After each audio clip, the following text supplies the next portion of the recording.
USA और China AI supremacy के लिए बहुत ही इंटेंस लड़ाई कर रहे हैं। एक अटैक करता है तो दूसरा काउंटर अटैक करता है, लेकिन कौन से पैंतरे यूज कर रहे हैं ये दोनों एक दूसरे पर? चलो वो जानने के लिए घुसते हैं आज की टॉप न्यूज स्टोरी में।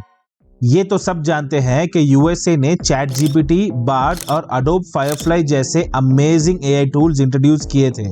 ये देख के चाइना इतनी जेलस हो गई जितना सलमान भाई होते हैं विकी कौशल और कटरीना को खुश देखते हुए। इसलिए चाइना के कई सारे बिलियनर्स, साइंटिस्ट्स और प्रोग्रामर्स ने अपेरेंटली ठान लिया कि उन्हें एआई फील्ड में गूगल और माइक्रोसॉफ्ट को टक्कर देनी है। 2023 में अब तक यूएसए ने एआई में इन्वेस्ट किए थे $26.6 बिलियन।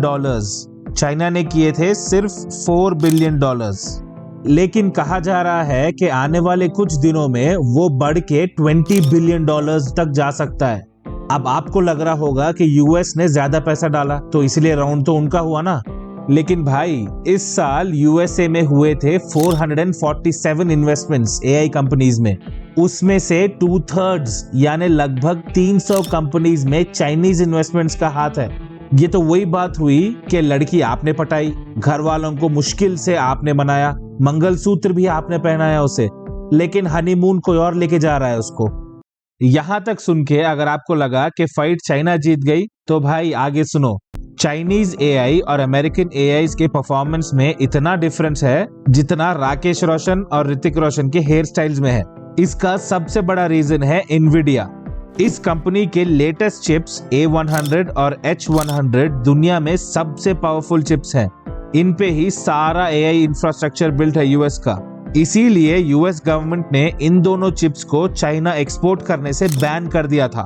और तो और ये भी कहा जा रहा है कि शायद आने वाले दिनों में जो ठीक ठाक परफॉर्मेंस वाला A800 चिप था ना, उसे भी बैन किया जाएगा। यानी जिस चिप से चाइना का गुजारा हो रहा था वो भी बंद होने वाला है भाई उनके लिए अभी। तो इस तरह से ये दोनों कंट्रीज एक दूसरे को मुक्का मार रहे हैं। और तो और एक चाइनीज कंपनी ने तो बल्क में बहुत ही बड़ा ऑर्डर दे दिया था एनवीडिया को।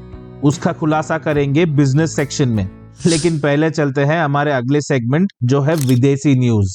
भाई मुझे तो ना यूएन समिट्स के बारे में पता चला हमारे एस जयशंकर सर के दबंग इंटरव्यूज से। Europe has to grow out of the mindset that Europe's problems are the world's problems, but the world's problems are not Europe's problems. Apparently Geneva में अगले हफ्ते एआई को लेके एक समिट हो रहा है जिसका नाम है एआई फॉर गुड ग्लोबल, और ये समिट अटेंड करेंगे कई सारे सुपरस्टार्स। अरे नहीं ये वाले नहीं, एआई के सुपरस्टार्स जैसे सोफिया, दुनिया की सबसे फेमस रियल वर्ल्ड रोबोट। ये इतनी फेमस है कि सऊदी अरेबिया ने 2017 में इसे सिटीजनशिप ग्रांट कर दी थी। यानी सऊदी में रहने वाले कई लाखों इमिग्रेंट से ज्यादा राइट्स है भाई इस रोबोट के पास। अगला है सबसे फेमस रोबोट कुत्ता स्पॉट। भाई आपने चाहे मियां खलीफा के वीडियोस ना देखे हो वो मान लूंगा मैं, लेकिन स्पॉट का कोई ना कोई वीडियो तो पक्का देखा ही होगा आपने इंटरनेट पे। ऐसे और भी कई सारे फेमस रोबोट्स अटेंड करेंगे समिट। अब ये सब मिलके ह्यूमैनिटी की डेवलपमेंट डिस्कस करेंगे या डिस्ट्रक्शन, वो तो जीसस ही जाने यार। अच्छा, जीसस से याद आया, अगली न्यूज है वेटिकन सिटी को लेके। एआई अभी इतना डिमांड में है भाई कि कुछ लोग फायदा उठाने के लिए यूट्यूब चैनल खोलते हैं और लो एफर्ट कंटेंट बनाना शुरू करते हैं उस पे। वेटिकन ने भी मौके पे चौका मार दिया। सांता क्लारा यूनिवर्सिटी के साथ मिलकर इंस्टीट्यूट फॉर टेक्नोलॉजी, एथिक्स और कल्चर एस्टेब्लिश कर दिया उन्होंने। और आईटीईसी का एक मकसद है एआई जैसे डिसरप्टिव टेक्नोलॉजीज से गुजरते हुए एथिक्स को बरकरार रखना। तो भाई जो भी बंदे डर रहे हैं ना उनके जॉब का क्या होगा फ्यूचर में, पोप फ्रांसिस को देखकर सीखो। अर्ज किया है कि अगर फ्यूचर में गालिब तुझे नहीं मांगनी है भीख, अगर फ्यूचर में गालिब तुझे नहीं मांगनी है भीख, तो बदलते वक्त के साथ खुद को अडेप्ट करना सीख। अगर आपको कोई गर्मा गर्म मसालेदार बिरयानी दे दे, वो भी फ्री में, तो आपका दिल क्या बोलेगा? ओह वाव। अगली न्यूज स्टोरी सुन के भी आपका यही रिएक्शन होने वाला है भाई। कैंसर एक ऐसी बीमारी है जो इंसान के हेल्थ को ही नहीं उसके वॉलेट को भी खोखला कर देती है। लेकिन इससे बचने का एक तरीका है क्लिनिकल ट्रायल्स, जहां पेशेंट्स को एक्सपेरिमेंटल ड्रग्स दिए जाते हैं जो काफी हद तक पॉजिटिव आउटकम दिखाती हैं। लेकिन भाई इंडिया में बहुत ज्यादा कमी है इन ट्रायल्स के अवेयरनेस को लेके। एक स्टडी के मुताबिक सिर्फ 3% है ओवरऑल ट्रायल पार्टिसिपेशन हमारे यहाँ। इसी प्रॉब्लम को सॉल्व करने आई है ऑन्कोशॉट इंडिया नाम की कंपनी। इनका AI बेस्ड प्रोग्राम अब इंडियन कैंसर पेशेंट्स को ट्रायल से मैच करेगा। ऑलरेडी इनका 5 हॉस्पिटल से टाई अप हो चुका है और इन्होंने 25,000 कैंसर पेशेंट से डेटा कलेक्ट कर लिया है। इनका कहना है कि अगले 6 महीने में ये लोग 1 लाख पेशेंट्स को क्लिनिकल ट्रायल्स की सुविधा दिलाएंगे, ताकि इंडियन क्रिकेट टीम के वर्ल्ड कप विनिंग चांसेस भले ही 0 हो, लेकिन कैंसर पेशेंट्स के सर्वाइवल चांसेस ज्यादा हो जाए। अगली न्यूज स्टोरी आपको ऐसा फील कराएगी जैसा आदि पुरुष के छपरी डायलॉग्स ने करवाया था। दिल बोलेगा ओह फक। आपने रिसेंट टाइम्स में चैट जीपीटी या बार्ड का AI तो यूज किया ही होगा ना। कई सारे लोग अब अपने जॉब पे भी उसे असिस्टेंट की तरह यूज करने लगे हैं भाई। उन लोगों के लिए ये सावधानी है।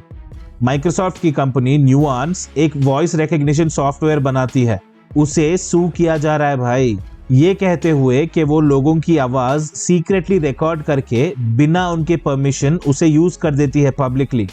जब ये बात गूगल को पता चली तो उन्होंने अपने कंपनी के इंटरनल यूजर्स को वार्निंग दे दिया। नया रूल ये है कि कोई भी गूगल एम्प्लॉय कॉन्फिडेंशियल इंफॉर्मेशन या बार्ड से जनरेट किया गया कोड नहीं यूज करेगा।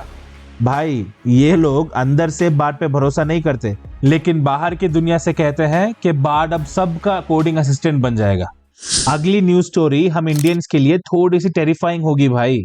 इस सेगमेंट का नाम है यूएस एनवीडिया के चाइना सेल्स पर रोक लगाने वाली है, तो Chinese companies only fan subscribers से भी ज्यादा डेस्परेट हो गए हैं भाई। टिकटॉक बनाने वाली कंपनी बाइटडांस ने एनवीडिया से $1 बिलियन वर्थ चिप्स का बल्क ऑर्डर दे दिया है। लेकिन वो क्यों? मैकिंजी स्टडी के मुताबिक in the near future AI के कारण $4.4 ट्रिलियन का प्रॉफिट होगा वर्ल्ड इकोनॉमी को। सारी कंपनीज की नजर अब उस प्रॉफिट पे पड़ी है, और टिकटॉक वालों का तो आपको पता ही है, जहां कोई भी ट्रेंड दिखा वहां अंधाधुन चले जाओ बिना कोई लॉजिक लगाए। चलो अगले एक्साइटिंग सेगमेंट चलते हैं, जो है एंटरटेनमेंट एंटरटेनमेंट एंटरटेनमेंट। जब AI से कहा गया कि इंडियन स्टेट्स को उनके कल्चर के हिसाब से रीइमेजिन करो, तो मिड जर्नी ने ये किया। कोलकाता के मेट्रो में मछली बेचते हुए उदास से अंकल। राजस्थान से इस AI को सिर्फ ऊंट और रेत याद आई। मुंबई में बर्गर कहां से आ गया बे? लगता है इसने वड़ा पाव को बर्गर समझ लिया है। गुजरात मेट्रो में ढोकला, केरला मेट्रो में नारियल बेचते हुए केरलाइट्स, और दिल्ली मेट्रो में इनकी वर्ल्ड फेमस काश मैं भी दिल्ली का होता यार। एनीवे, चलते हैं मेरे पर्सनल फेवरेट सेगमेंट में। इस हफ्ते का बेस्ट मीम भेजा है हमारे सब्सक्राइबर ऋषिकेश ने। Everyone, AI will replace designers job. AI accepting the job. भाई इससे तो क्लियर है हमारे जॉब्स आने वाले कुछ दिनों में कहीं नहीं जा रहे। अच्छा, हैंडशेक से याद आया भाई, चैट जीपीटी का CEO सैम ऑल्टमैन ऊपर से तो हमें हैंडशेक दे रहा है, लेकिन पीछे हमारी पीठ में छुरा भोंक रहा है। अगर वो जानना है तो ये वीडियो देखो। जय हिंद।